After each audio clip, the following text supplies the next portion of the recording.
Dear students, आज हम पढ़ने वाले हैं अपना कॉम्प्लेक्स नंबर का 7th सेशन, जिसमें कि हम पढ़ेंगे Euler's form of the complex number and vector form of the complex number. पिछले सेशंस में हमने कवर किया था representation of the complex number topic के अंडर। सबसे पहली रिप्रेजेंटेशन हमारी थी कार्टेशियन फॉर्म। दूसरी representation of the complex number जो हमने पढ़ा था वो था पोलर फॉर्म या ट्रिग्नोमेट्रिक फॉर्म। और हम आज तीसरा और चौथा फॉर्म पढ़ने वाले हैं, जो कि अपना पहला फॉर्म होगा यूलर्स फॉर्म और जो सेकंड फॉर्म होगा उसको हम बोलते हैं वेक्टर फॉर्म, राइट। तो चलिए मैं आपको पहले ये बताऊं, रिवाइज करा देता हूं कि अपना कार्टेशियन फॉर्म क्या था। कार्टेशियन फॉर्म क्या था बताइए। तो कार्टेशियन फॉर्म हमने पढ़ा था कि ये है x प्लस आयोटा y। किसी भी कॉम्प्लेक्स नंबर को इस फॉर्म में लिख देते हैं, उसको हम कार्टेशियन फॉर्म बोलते हैं। दूसरा फॉर्म हमने पढ़ा था अपना पोलर फॉर्म या उसी को बोलते हैं हम उसी को क्या बोलते हैं, पोलर फॉर्म को हम और भी एक नाम से जानते हैं, बताइए, जिसको हम बोलते हैं trigonometric form, right. Trigonometric form को कैसे लिखा जाता है? तो ट्रिग्नोमेट्रिक फॉर्म को लिखा जाता है z, इसको भी हम z ही बोलेंगे, z equals to X plus iota Y. इधर भी z इक्वल्स टू क्या आ जाएगा, r into cos theta plus iota sine theta. इसको बोलते हैं हम यूलर्स फॉर्म या अपना पोलर फॉर्म, है ना। अब जो तीसरा फॉर्म है हमारा आज का, वो हम पढ़ने वाले हैं, उसको बोलते हैं हम क्या बोलते हैं, यूलर्स फॉर्म, ठीक है। पिछला सेकंड पार्ट था पोलर फॉर्म, अब अपना है यूलर फॉर्म। तो यूलर फॉर्म समझने के लिए पहले तो हम इसी को उठाओ जो हमें ऑलरेडी पता है। क्या पता है हमें? ये चीज हमें ऑलरेडी पता है ना, इसको उठाए अपने इधर लिखा। नाउ वी नो डैट, हमें ये मालूम है कि पोलर फॉर्म क्या होता है। पोलर फॉर्म होता है z equals to r into cos theta plus iota sine theta, है ना। तो इसी को क्या किया गया, let cos theta plus iota sine theta को ही यूलर्स ने, ये जाना माना नाम है, यूलर्स ने क्या बोला था, e to power iota theta, इसको बोल दिया। तो जो हमारा नया फॉर्म है ना, जो नया फॉर्म है वो बन के आ गया था इधर पे z equals to r into e to power iota theta, है ना। इस फॉर्म को हम यूलर फॉर्म बोलते हैं। उन्होंने क्या किया था, cos theta plus iota sine theta को ही एक नया नाम दे दिया, e to power iota theta, एक वैल्यू दे दी, ठीक है, जिसको हमने एक नए तरीके से सोचना स्टार्ट किया और इसी को हम क्या बोलते हैं, यूलर फॉर्म। और इसमें कौन सी क्या चीज रहेगी, तो r क्या रहेगा हमारा हियर, r क्या है, r जो पहले था वही है, r चेंज नहीं हुआ है। तो r है अपना मॉड्यूलस ऑफ z का मॉड्यूलस है r। लेकिन थीटा, तो थीटा भी हम जानते हैं, आर्ग्यूमेंट ऑफ z, है ना, z का आर्ग्यूमेंट है थीटा। तो बस यही है कि इसमें कुछ नई बात नहीं की गई उन्होंने। cos theta plus iota sine theta को e to power iota theta लेकर एक नए तरीके से रिप्रेजेंट करना स्टार्ट कर दिया, जिसको हमने यूलर्स फॉर्म बोला, जिसमें r modulus of the complex number होता है और थीटा क्या कहलाता है, अपना argument of the complex number, ठीक है। तो इस फॉर्म में या इसके पहले वाले फॉर्म में मतलब पोलर फॉर्म में हमें एक सहूलियत बहुत अच्छे से थी कि हम देखकर ही बता सकते हैं कि इस कॉम्प्लेक्स नंबर का मॉड क्या होगा और इस कॉम्प्लेक्स नंबर का आर्गुमेंट क्या होगा। तो इसलिए ये दोनों फॉर्म बहुत इंपॉर्टेंट हो जाते हैं, यूलर फॉर्म भी और यूलर फॉर्म भी, और पोलर फॉर्म भी बहुत ही important form of the complex number है। नाउ अब इसके बाद क्या है कि अगर मैं आपसे ये पूछूं कि बताइए conjugate of the complex number क्या होगा इधर में, यूलर्स फॉर्म के फॉर्म में। सो अब हमें ये पता होना चाहिए कि कॉन्जुगेट को क्या लिखेंगे। अगर z की वैल्यू हमारी e to power iota theta है, देन z बार क्या हो जाएगा, तो z bar is equals to कितना मिलेगा हमको, e to power r into में रहेगा, तो इधर पे भी r into minus e to power theta, ठीक है, ये हो जाएगा। तो ये अपना r तो r ही है, r क्या है, r अपना मॉड्यूलस ही है, लेकिन अब की बार जो माइनस थीटा है वो अपना आर्ग्यूमेंट है, ठीक है। तो ये फर्क रहेगा बस सिर्फ, और सारी चीजें सेम मतलब अगर हमें कॉन्जुगेट निकालना पड़ेगा तो कॉन्जुगेट कैसे निकाल देंगे, इस तरह से ही निकाल देंगे, मतलब थीटा की जगह माइनस थीटा पुट कर देंगे। या वैसे भी हम निकालना जानते तो है, थीटा की जगह माइनस थीटा क्यों, हम ये बोलते हैं कि सॉरी हम ये बोलते हैं कि आयोटा की जगह माइनस आयोटा पुट कर देंगे, है ना। तो यहाँ से हम एक करेक्शन कर लेते हैं कि थीटा आर्ग्यूमेंट ही रहेगा अभी भी, लेकिन आयोटा की जगह क्या पुट कर देंगे, माइनस आयोटा पुट कर देंगे। तो फिर हमारा जो नया फॉर्म निकल के आएगा उसी को हम क्या बोलने लगेंगे, वही हमारा कहलाएगा conjugate of the complex numbers, right.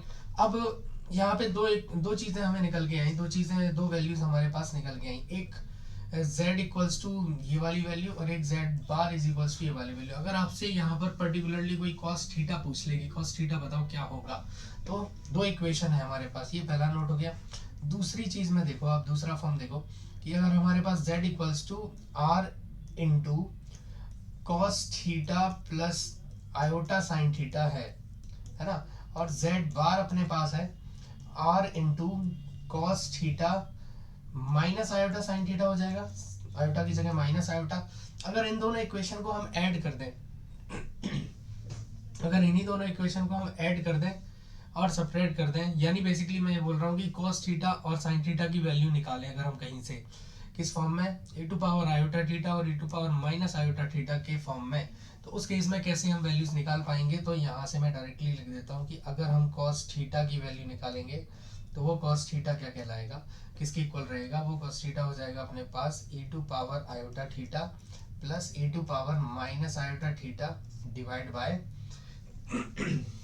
e to power iota theta e to power iota minus theta divide by 2। और अगर हम इसके बारे में बात करें sin theta is equals to क्या आ जाएगा, तो sin theta is equals to हमारे पास मिल जाएगा e to power iota theta, है ना, e to power iota theta minus e to power minus iota theta divide by 2i, है ना, इस बात को याद रखना। तो इस तरह से दो वैल्यूज हमारे पास बहुत इंपॉर्टेंट वैल्यूज निकल के आ जाती हैं, cos थीटा की और sin थीटा की आयोटा के फॉर्म में। Okay clear. तो ये बात है कि ये यूलर्स फॉर्म है, किस तरह से हम इसको यूटिलाइज करेंगे, किस तरह से यूज करेंगे, तो इसके बेस्ड, इस पर बेस्ड हम कुछ क्वेश्चंस कर लेते हैं, वो क्वेश्चंस को देखते हैं और देन हमें और ज्यादा इस कॉन्सेप्ट पे पकड़ आसानी से बन ही जाएगी। क्लियर। चलिए तो आगे अपना है अब कि अगर हम क्वेश्चंस देखें तो सबसे पहला क्वेश्चन देखते हैं। देखिए सबसे पहला क्वेश्चन है हमारे पास कि अगर z is equals to 2 into e to power iota pi by 3 है, देन बताइए z बार क्या होगा और दूसरा बताइए एंड आर्ग्यूमेंट क्या होगा, आर्ग्यूमेंट ऑफ z क्या होगा, दोनों चीजों को बताइए। तो z बार यहाँ से क्या आएगा, z बार बताइए। तो z बार अपने को मिल जाएगा कि मैंने बताया था z बार क्या होता है, जो r लिखा होता है बाजू में वही z बार है, यानी कि 2 है ना, z इक्वल्स 2। इसको अगर कंपेयर करें तो किससे कंपेयर करना पड़ेगा, हमें कंपेयर करना पड़ेगा इसको r into e to power iota theta से, जिसमें r कहलाता है अपना मॉड्यूलस और थीटा कहलाता है अपना कॉन्जुगेट, राइट। तो इसी वजह से मॉड z जो हो जाएगा वो उसको बोलेंगे 2, और जो हमारा आर्गुमेंट है, आर्गुमेंट ऑफ z वो हो जाएगा पाई बाय 3। तो इस तरह से हम क्वेश्चन मतलब देखकर ही बता सकते हैं कि हमारे z का आर्गुमेंट क्या है और आर्गुमेंट क्या है और देन मॉड्यूलस क्या है। ठीक है, चलिए दूसरा क्वेश्चन लेते हैं। अब हम दूसरा क्वेश्चन देखें, क्वेश्चन नंबर सेकंड में बोल रहा है इफ z1 की वैल्यू दे रखी है हमें, z1 is 1 into e to power iota pi by 3, ठीक है। z2 is equals to 2 into e to power iota pi by 6 and z3 is equals to 3 into e to power iota pi. ये तीन values हमें देके रखी हैं, तो पूछ रहा है देन फाइंड क्या करना है, हमें फाइंड करना है z1 into z2 into z3, तीनों का प्रोडक्ट अगर हमें फाइंड करने को पूछ लिया, कैसे फाइंड करेंगे, चलिए बताइए क्या करना पड़ेगा। तो सीधा सिद्धांत है, इसको उठा के जो पूछ रहा है वो लिख दो आप, तो ठीक है पहले लिख दो। तो z1 into z2 into z3 is equals to, z1 की वैल्यू है तो 1 into e to power iota pi by 3 into z2 की वैल्यू भी दे रखी है हमें, तो 2 into e to power iota pi by 6 into z3 भी देख रखा है तो 3 into e to power iota pi. ये हो जाएगा। अब अगर आगे इसको सॉल्व करने जाएंगे हम तो क्या मिल जाएगा हमें, 1 × 2 × 3, मतलब जो भी आर थे इसके अलग अलग, 1 × 2 × 3 है ना। इस तरह से मैं लिख देता हूँ इसको। लिखने का तरीका है, मतलब स्मार्टनेस दिखानी है थोड़ी सी, लिखने का तरीका है, फिर उसको हम जनरलाइज फॉर्म में लिख देंगे कि किस तरह से ये काम कर रहा है ना। तो पहले हमने सारे आर उठा के लिख दिए, अब उसके बाद हम सारे ई की पावर वाले टर्म्स उठा के लिख देते हैं। तो e to power iota pi by 3, e to power iota pi by 6 into e to power iota pi, इस तरह से काम करना है। तो ये जो पूरा r है वो एक साथ प्रोडक्ट में आएगा है ना, जो कि 6 बन जाएगा, इनटू e टू पावर के साथ क्या होगा कि सब में देख रहे हो e टू पावर मतलब बेस सेम है तीनों का, तो मतलब पावर ऐड हो जाएगी। पावर ऐड करेंगे, सारे में i है तो i कॉमन ले लेंगे, बच जाएगा अपने पास pi by 3 plus pi by 6 plus pi. ठीक है, इन सबको ऐड कर देंगे और ऐड करने के बाद अपने को कुछ तो मिल ही जाएगा। बताइए क्या आ जाएगा, तो 6 into e to power iota, तीनों को ऐड कर लें, पाई मतलब 180, 180 प्लस 30 और plus 60, 180 plus 30 is 210, 210 plus 60 is 270, और 270 को हम लिख सकते हैं 3 पाई बाय 2। ठीक है, इस तरह से ये अपना प्रोडक्ट आ गया Z1 into Z2 into Z3। अगर इसी में कोई अपने से आर्गुमेंट पूछ लेता, कोई अपने से अगर आर्गुमेंट पूछ लेता तो अपन बोलते हैं कि थीटा इज इक्वल्स टू कितना है, थीटा इज इक्वल्स टू यहाँ से हम सीधे बोलते थे 3 पाई बाय 2 है। और अगर अपने से कोई mod Z1 into Z2 into Z3 पूछता तो हम बोलते थे कि 6 है। क्लियर, बस इतनी सी बात है। अब इसको एक जनरलाइज वे में लिख लेते हैं, नोट करके लिख लें कि अगर हमारे पास Z कितने भी हो, 1 हो 2 हो 3 हो 4 हो, कितने भी हो, तो सपोज करो कि एक Z1 है जिसको बोल रहे हैं हम R1 e to power iota theta 1, दूसरा Z2 है उसको हम बोल रहे हैं R2 e to power iota theta 2, और Z3 है इसको हम बोल रहे हैं R3 e to power iota theta 3। और ये काम चलता जा रहा है अपना, कहाँ तक वैल्यू मिल गई, Zn तक वैल्यू मिल गई, जिसको हम बोलेंगे Rn e to power iota theta n। ठीक है, अब इन सब का प्रोडक्ट अगर उसने पूछ लिया हमसे, सारी चीज़ों का प्रोडक्ट पूछ लिया, तो सारी चीज़ों का प्रोडक्ट यानी कि वो पूछ रहा होगा Z1 into Z2 into Z3 और अप टू कहाँ तक Zn तक। बताओ इसका प्रोडक्ट क्या होगा। तो इसका प्रोडक्ट अगर पूछा हमसे तो हम बोलेंगे कि पहले क्या करो आप, जैसा कि यहाँ पर किया है, जैसा कि अपने पिछले एग्जाम्पल में हमने किया है, पहले सारे R को प्रोडक्ट में लेकर आए, तो जितने भी R हैं वो सारे R प्रोडक्ट में लेकर आ जाओ, ये आ गए। इसके बाद e टू पावर आयोटा, अब आयोटा वाले टर्म साथ में आए होंगे प्रोडक्ट में, अब आयोटा वाले टर्म साथ में आएंगे तो इसका मतलब हो तो एक्सपोनेंशियल फॉर्म या फिर हम बोलेंगे एक्सपोनेंट के लॉ के हिसाब से सारी पावर्स को ऐड करना पड़ेगा, लेकिन सब में आयोटा भी होगा, तो सारी पावर्स को ऐड किया और सब में आयोटा था तो आयोटा कॉमन ले लिया। अब क्या आ जाएगा, theta 1 plus theta 2 plus theta 3, और ये काम कहाँ तक, थीटा n तक। क्लियर, तो ये है अपना कि इस तरह से हम किसी भी नंबर को प्रोडक्ट में लाते हैं, करते हैं सॉल्व। यानी कि अगर हमें प्रोडक्ट करना है यूलर फॉर्म के फॉर्म में तो हम ये आंसर निकाल देते हैं। ठीक है, अब इसका आंसर आगे अगर आपको सॉल्व करना है, जैसे पिछला क्वेश्चन ये था, अगर इसको आगे आपको सॉल्व करना है तो देखो इधर पे और आगे भी सॉल्व कर सकते थे हम। इसको क्या बोल सकते थे हम इसमें बोल सकते थे कि देखिए क्या बोल सकते थे हम कि Z1 into Z2 into Z3 is equals to 6। अब इसको अगर expand e to power iota 3 pi by 2 को अगर हम लिखने एक्सपांड करके तो क्या लिखना पड़ेगा, अपन को लिखना पड़ेगा cos 3 पाई बाय 2 है ना, plus iota sign 3 pi by 2, इस तरह से लिखना पड़ेगा। और शायद आपको cos की 3 पाई बाय 2 और साइन की 3 पाई बाय 2 दोनों की वैल्यूज आती ही होगी। तो cos 3 पाई बाय 2 क्या होता है, ये होता है हमेशा 0, प्लस साइन 3 पाई बाय 2 क्या होता है, साइन 3 पाई बाय 2 क्या होता है -1, तो ये आ गया -1 और आयोटा भी रखा साथ में, अपनी वैल्यू निकल के आ गई सारा सॉल्व करने के बाद, -6 iota is our final answer. अगर आप अपने को इसको किस में लिखना है, ये जो फॉर्म था अपना, देखो इधर पे मैं लिख देता हूँ, ये जो फॉर्म था अपना, देखिए ये जो फॉर्म था अपना, ये कौन सा फॉर्म है, ये है अपना यूलर्स फॉर्म है ना, यूलर्स फॉर्म।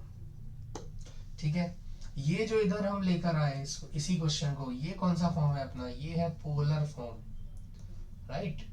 और इसी क्वेश्चन को जो फाइनल आंसर हमने लिखा है वो कौन सा फॉर्म है, ये है अपना कार्टेशियन फॉर्म, है कि नहीं। इस तरह से हम क्या करते हैं कि किसी भी क्वेश्चन को, किसी भी कॉम्प्लेक्स नंबर को हम किसी भी फॉर्म में कन्वर्ट कर सकते हैं, है ना। चलिए अगला आगे देखते हैं अपन। तो आगे और क्वेश्चन ले लेते हैं। देखिए जैसे कि अगला क्वेश्चन है अपने पास, ये है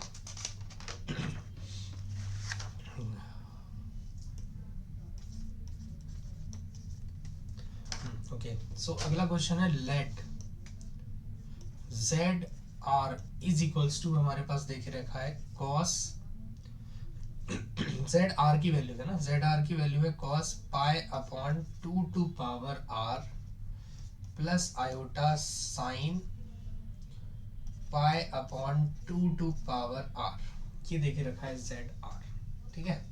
अब अपन से पूछ रहा है ये कि बताओ देन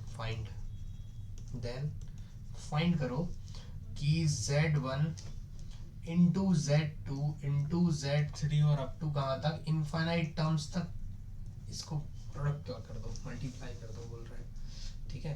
अब करो जरा, तो कैसे करें हम इसको, बताइए किस तरह लेकर आया जाए। तो एक काम करो, पहले Z1 Z2 Z3 ऐसा कुछ फाइंड करने की कोशिश करो, वो फाइंड करने के बाद अपन देखते हैं कुछ निकल के आता है तो, है ना। चलिए तो सबसे पहले अपन क्या करें, जेड आर देखे रखा है तो Z1 क्या होगा, तो Z1 आर की जगह 1 रख दो, तो यहाँ पे बन जाएगा cos pi by 2 to power 1 plus iota sine pi by 2 again, तो ये कितना निकल के आ जाएगा, ये आ जाएगा cos pi by 2 which is कितना होता है, cos pi by 2 which is 0, है ना, plus iota sine pi by 2 which is 1, तो ओवरऑल निकल के आया हमारे पास आयोटा। अगर इसी को हमें Z1 को यूलर्स फॉर्म में लिखना है ना, जैसे कि हमने पीछे देखा कि किसी भी क्वेश्चन को यूलर फॉर्म में लिखते ही हम उसको प्रोडक्ट करना अगर हमें पड़ गया तो वो बहुत आसान होता है। इसी वजह से हम क्या कर रहे हैं, इस क्वेश्चन को यूलर फॉर्म में लिख रहे हैं, भले ही हमें गिवन कंडीशन जो दे के रखी है क्वेश्चन में वो एक ट्रिग्नोमेट्रिक या पोलर फॉर्म है। तो अगर इसका फॉर्म लिखना है तो आर की वैल्यू तो इसमें है नहीं, आर तो 1 है ना, क्योंकि इसके पास अगर कुछ लिखा होता नंबर इसके बाहर तब तो हम बोलते कि आर कुछ है, तो अभी तो आर 1 है तो अपने पास इधर क्या बचा, सिर्फ आयोटा, तो r into e to power iota, okay. और थीटा अगर बोले तो थीटा क्या होगा, थीटा बताओ। थीटा तो था ही ऑलरेडी अपने पास पाई बाय 2, ये कर सकते थे। देखो अभी हमने क्या किया, इसी क्वेश्चन को, ये ट्रिग्नोमेट्रिक फॉर्म, ये अपना कौन सा फॉर्म है, ये अपना है कार्टेशियन फॉर्म और ये अपना है यूलर फॉर्म। तो जैसे चाहो वैसे आप लिख सकते हैं, ठीक है। उसमें कुछ वैसा नहीं है कि ये फॉर्म या वो फॉर्म लिखना पड़ जाए आपको, जो फॉर्म आपको लिखना है वो फॉर्म आप लिख सकते हैं। तो यहाँ पर अगर हम Z2 के बारे में बात करें तो ये क्या आ जाएगा, cos pi by 4 plus iota sine pi by 4, ठीक है। अब अगर इसको अगर कन्वर्ट करते हैं तो अगेन वही चीज देख लो आप कि क्या वैल्यू निकल के आएगी, तो cos पाई बाय 4 निकल के आएगा इधर 1/√2 plus iota sine pi by 4 निकल के आएगा, अगेन वही अपना 1/√2, है ना, 1/√2। तो अगेन इसका यूज अगर ऐसे देखें हम प्रोडक्ट करने में तो शायद थोड़ा कॉम्प्लिकेटेड हो जाएगा, क्योंकि देखो पहला जो कार्टेशियन फॉर्म है वो बन रहा है आयोटा, दूसरा जो है वो 1/√2 प्लस आयोटा 1/√2 बन रहा है, जो कि थोड़ा कॉम्प्लिकेटेड है देखने में। लेकिन अगर इसका यूलर फॉर्म लिख दें अगर हम, Z1 e to power iota pi by 4 हो जाएगा सीधे सीधे। तो इसका मतलब ये है कि अगर इस क्वेश्चन को हम यूलर फॉर्म में कन्वर्ट करेंगे तो वो क्वेश्चन बड़ी आसानी से सॉल्व हो जाएगा हमसे, ठीक है। तो Z3 निकाल लो, अभी Z3 निकालेंगे तो पाई बाय 2 टू पावर 3 हो जाएगा, यानी कि 8 आ जाएगा, प्लस आयोटा साइन इधर कितना हो जाएगा अपने पास पाई बाय 8, और ये कहानी ऐसे ही चलती रहेगी। इसको अगेन फिर देख रहे हो, पाई बाय 8 की वैल्यू अगर पुट करेंगे तो कितनी कॉम्प्लिकेट होगी, पाई बाय साइन में या कॉस में किसी में भी हो। तो इसी वजह से हम बोल रहे हैं कि इसको हम यूलर फॉर्म में कन्वर्ट करेंगे, यूलर फॉर्म में कन्वर्ट कर देंगे। तो e to power iota pi by 8 हो जाएगा। और इसी तरह ये सिलसिला चलता रहेगा और हमारी जो वैल्यू है वो किस तरह निकल के आ जाएगी कि z1 into z2 into z3 up to z infinite तक अगर हमें निकालना है तो कैसे निकालेंगे, सबको प्रोडक्ट कर दो उठा के। अब तो e to power iota pi by 2 था पहले, into e to power iota pi by 4 बन गया था, है ना। फिर इसके बाद क्या आ जाएगा, इसके बाद अपने को मिल जाएगा into e to power iota pi by 8, है ना। और ये कहानी अगेन चलती रहेगी इनफाइनाइट तक। तो अगर आप इसको सॉल्व करोगे आगे तो e to power iota, iota और पाई कॉमन दिख रहा है क्योंकि पावर सारी ऐड हो जाएंगी। अब ये बार बार बताने की जरूरत नहीं है, सीधे लिखता हूँ मैं 1/2 प्लस 1/4 लिखा है तो 2 टू पावर 2 प्लस 1/8 लिखा है तो 2 टू पावर 3। और अगेन ये सिलसिला इनफाइनाइट तक चलता जाएगा। अब इसके बाद ई टू पावर आयोटा पाई है हमारे पास, और ये जो कुछ सीरीज जैसी टर्म बन के आ गई है इधर पे, इसको आप पहचानते होंगे, ये तो एक जीपी है। तो इस जीपी में फर्स्ट टर्म कितना है, इस जीपी में फर्स्ट टर्म है 1/2 और कॉमन रेशियो कितना है, तो कॉमन रेशियो भी है 1/2। इनफाइनाइट जीपी के लिए सम का फॉर्मूला क्या होता है, S infinite is equals to a upon 1 minus r होता है। रख दीजिए सारी वैल्यूज। तो यहाँ पर पावर में क्या मिल जाएगा हमें, पावर में मिल जाएगा a यानी कि 1/2 अपॉन 1 माइनस 1/2, है ना, ये आ गया।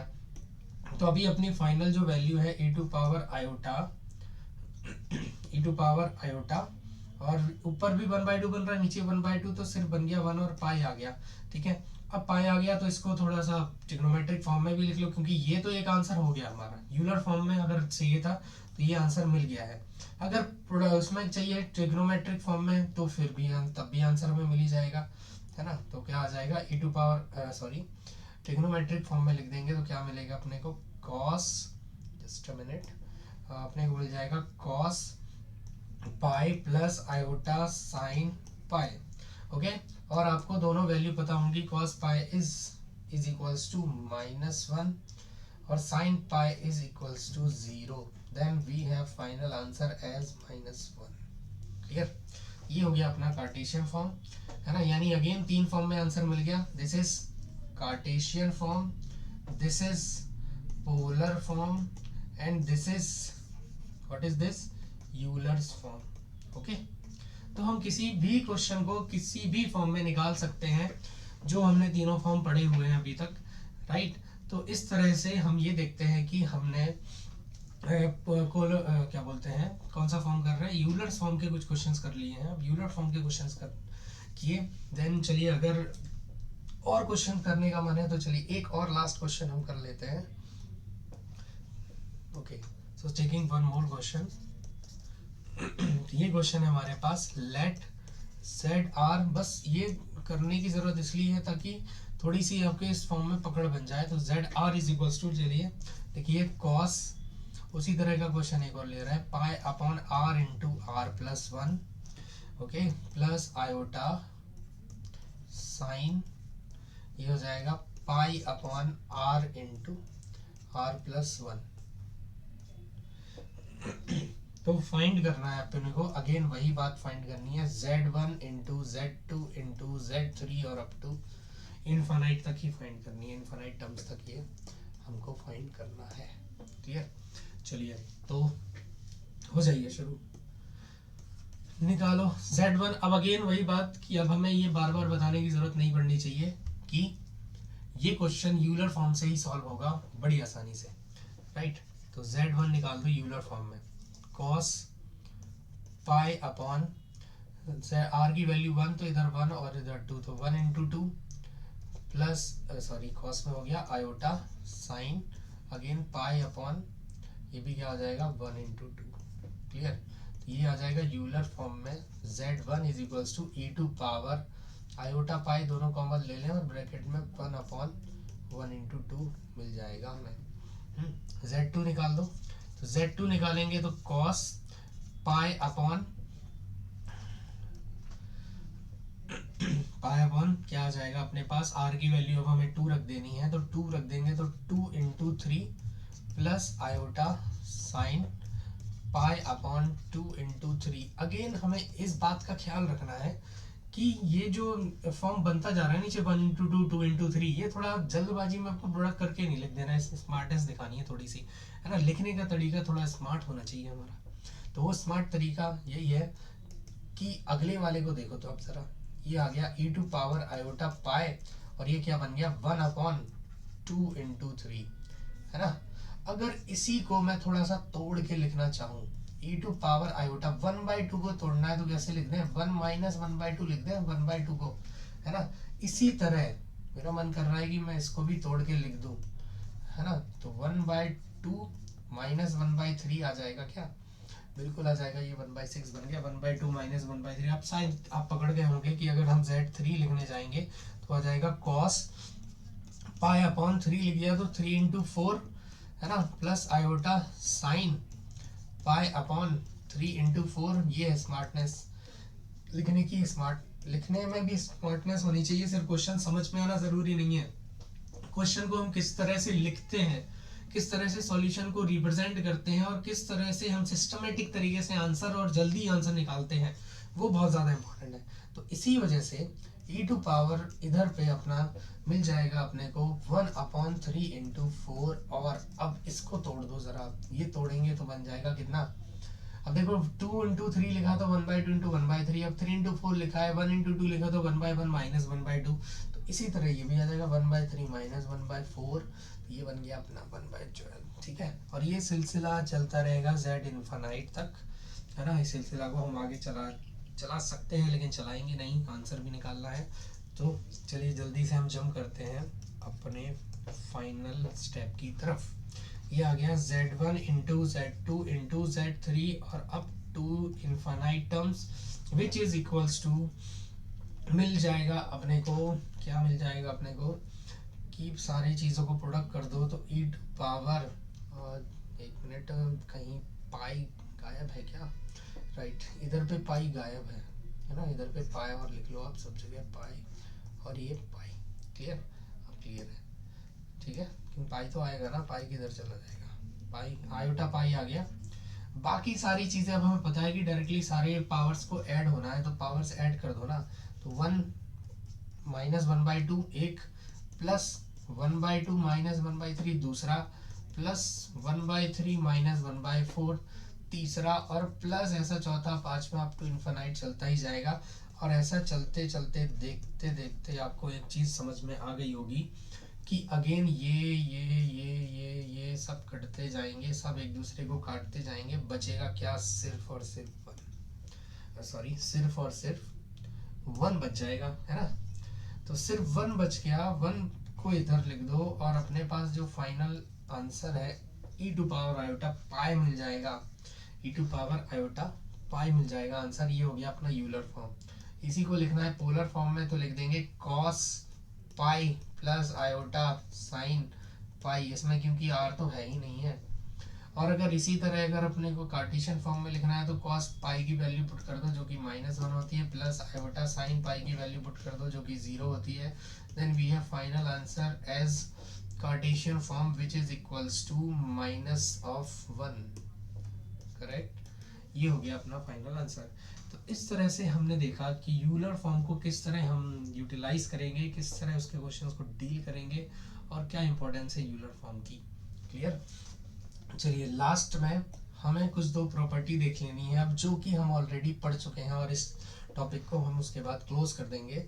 तो क्या पढ़ लिया है हमने भाई ये पढ़ लिया है ऑलरेडी कि अगर इफ Z1 हमें पता हो कि R1 into e⁻i⁴ और Z2 is equals to R2 into e⁻i⁴, then Z1 into Z2 is equals to R1 into R2। पहले क्या करेंगे, हम सारे के सारे जो R है उनको प्रोडक्ट करेंगे, फिर e⁻i⁴ में जितनी थीटा है उनको ऐड कर देंगे, तो θ1 और θ2 ये चीज़ इस तरह से काम करती है। तो अगर प्रोडक्ट के क्वेश्चन हमने बहुत कर लिए हैं तो ये बात आपको बड़ी आसानी से समझ में आ जाएगी। और दूसरा जो पॉइंट है वो डिवीज़न का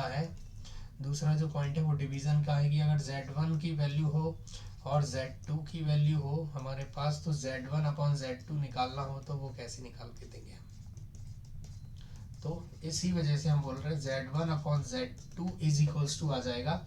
अब क्या करेंगे, पहले तो इसको पूरा ही लिख देते हैं। तो R1 पहला Z1 का करस्पॉन्डिंग वैल्यू क्या है, R1 into iota power e to power iota theta 1, और ये हो जाएगा R2 into e to power iota theta 2।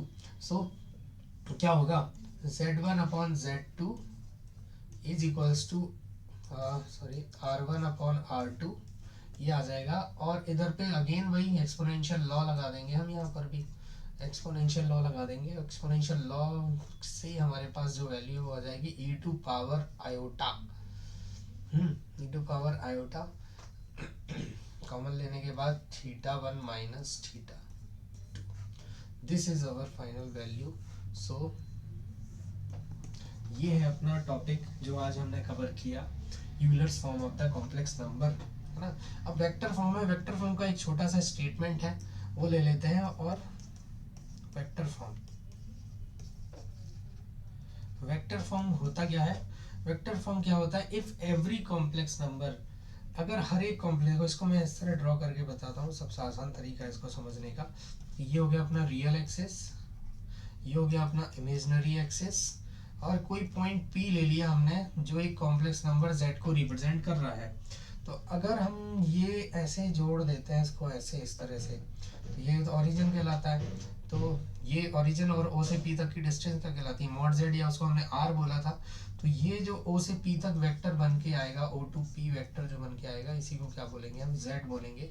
तो ये हो गया कि वेक्टर फॉर्म, मतलब अगर हम किसी कॉम्प्लेक्स नंबर को वेक्टर फॉर्म में रिप्रेजेंट करना है तो वेक्टर फॉर्म भी रिप्रेजेंट कर सकते हैं, डायरेक्शन दे सकते हैं हम उसको, है ना। ये इसका आर्गुमेंट कहलाता है, ये मॉड कहलाता है, और ये Z ओपी वेक्टर ही क्या कहलाएगा, अभी इस केस में ओपी वेक्टर ही कॉम्प्लेक्स नंबर Z कहलाएगा जो एक पॉइंट P से रिप्रेजेंट हो रहा है। क्लियर।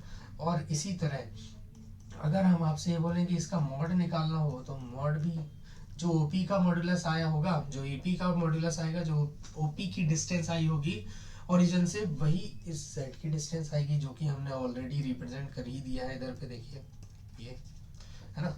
तो इस तरह से हम बोल रहे हैं कि ये होता है अपना वेक्टर फॉर्म।